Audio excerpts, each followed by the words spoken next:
façon de concevoir ce problème, qui est un problème véritable. Et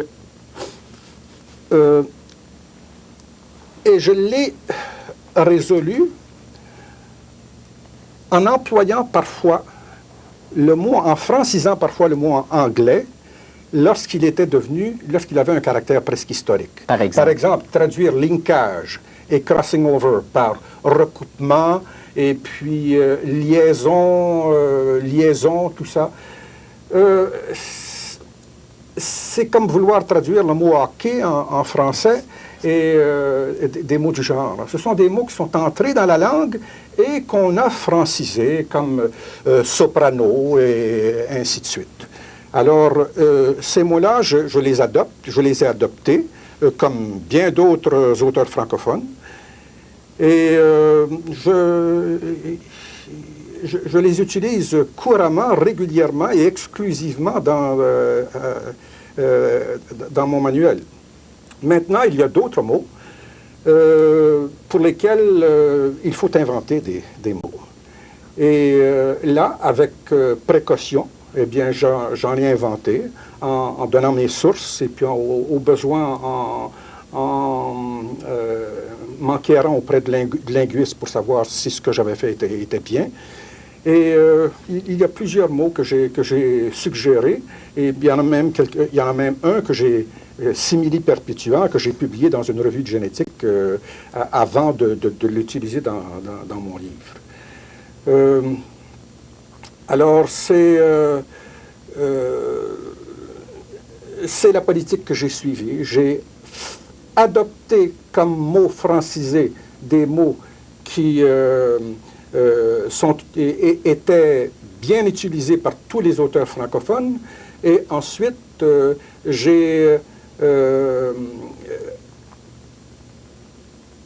proposé des mots français pour d'autres mots qui étaient d'utilisation assez récente et qui n'étaient cependant pas implantés dans la langue française. Alors j'ai dit, je m'en vais prendre une chance de proposer quelque chose, espérant que ça sera adopté. Ah oui.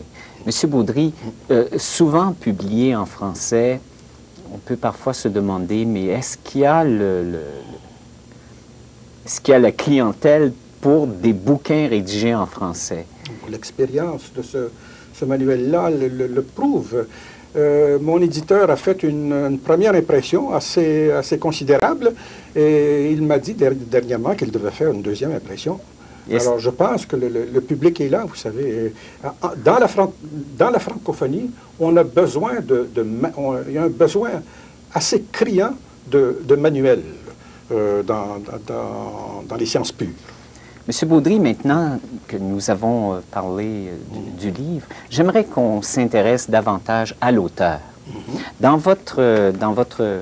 Au tout début de votre bouquin, dans votre dédicace, vous mentionnez « aux professeurs qui m'ont fait aimer l'étude de la génétique ». Est-ce que vous pouvez nous parler de ceux-là qui vous ont fait aimer la génétique?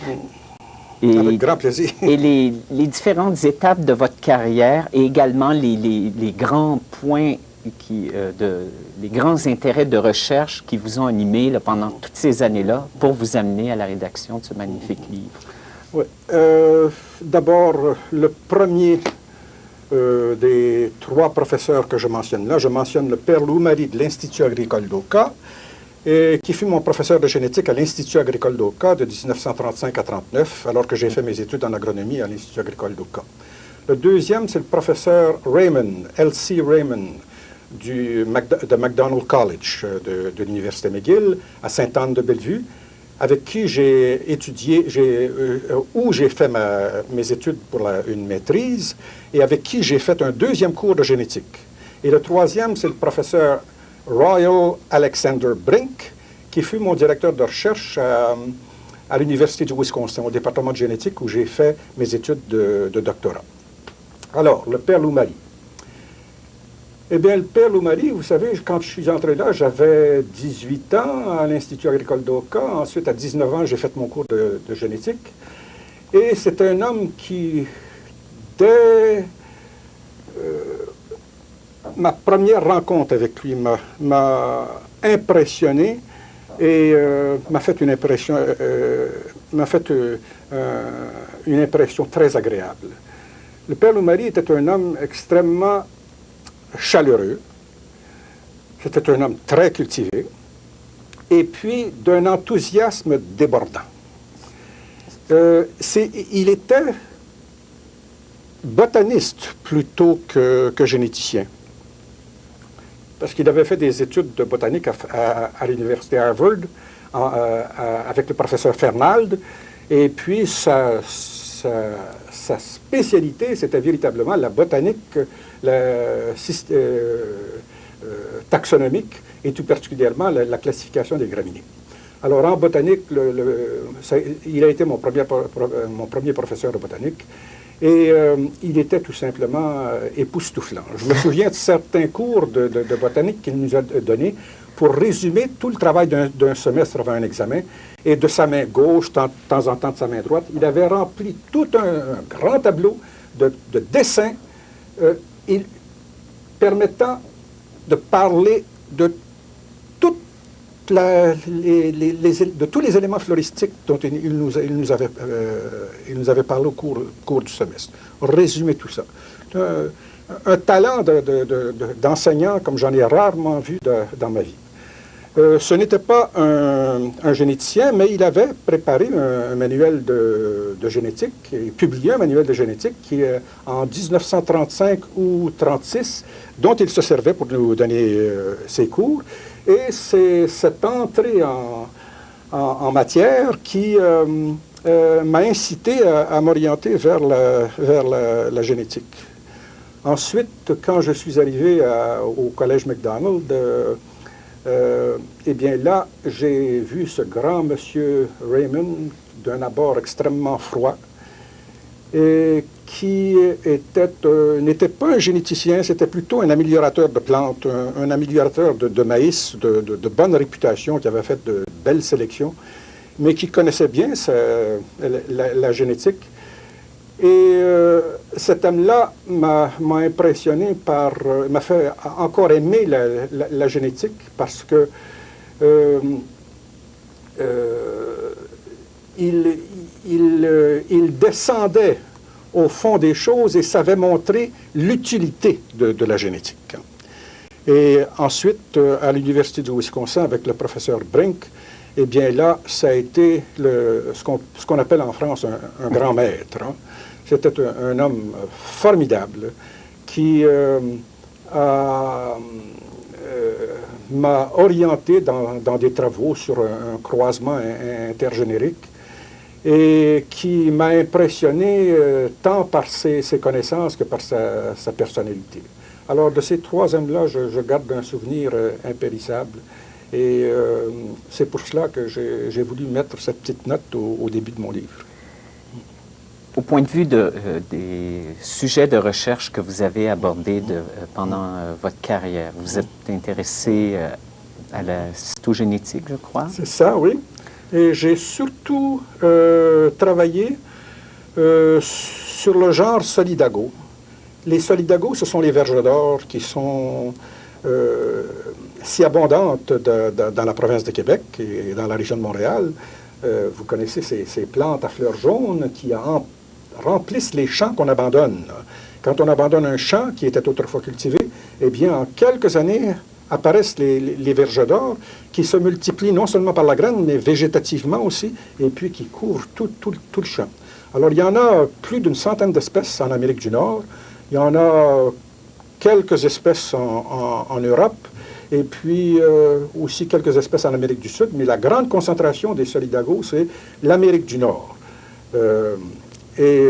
Durant de 66 jusqu'en 76 à peu près, j'ai travaillé sur les Solidago, en étudiant surtout leurs compléments chromosomiques pour essayer de